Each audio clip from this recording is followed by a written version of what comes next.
A major focal point of the State Government's Directions 2031 plan is the redevelopment of the Canning Bridge area. Plans include an upgrade to the train and bus services, a ferry service to the city, and an increase in cafes, restaurants and small businesses. There will also be a boom in population and approval for high-rise buildings. The Directions 2031 came about as a result of what would have been the biggest consultation process that ever taken place in this state. And it was under the previous government and the Planning Minister, Lana McTiernan. And the idea was to set in place rules, regulations and directions to take the state as a whole into a sustainable future. Residents of Mount Pleasant and Applecross are opposed to the high-rise development, which they see as a threat to their exclusive riverside lifestyles. Nobody, I believe, has ever done the mathematical calculation of the rezoning, what this would mean to Applecross and the surrounding area. The density of it that's being proposed, up to 30 stories, is absolutely unacceptable for this area. Many people weren't aware of the extent of the development that was being proposed. They knew that some increases and some redevelopment was likely to occur here, but they had no idea how high and how far out that this was going to be occurring.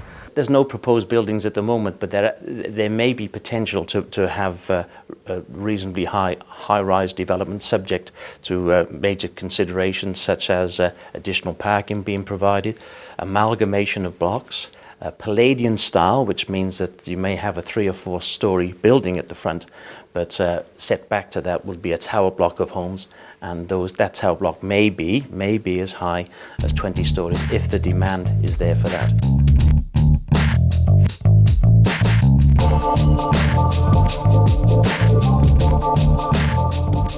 So can you tell us about the Melville Action Group?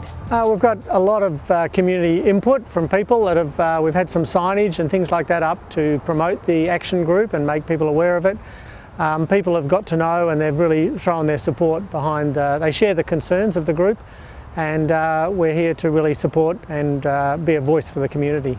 Yeah, the Melville Action Group have met with us at the city, or the leaders of the Action Group have met with us. We had very convivial discussions, and they were able to explain to us what their concerns were. In most cases, we were able to answer those concerns and allay any fears they had, and we agreed to work together. And they were delighted to know that there was going to be even further community consultation over the next few years. Yes, the council considers that there's been extensive community consultation. That's their words. It hasn't been extensive at all. It's been quite disappointing. There have been a number of forums that have been run. It's really been information about telling the community what's being proposed or what's being considered. If you think of Canning Bridge, well, it's a residential area, it's a commercial area, it's a recreation area. So the problem there for us, I think, as a city, is that it does all those things, and there would be some disagreement about the residential component of it, but the rest of it doesn't do particularly well.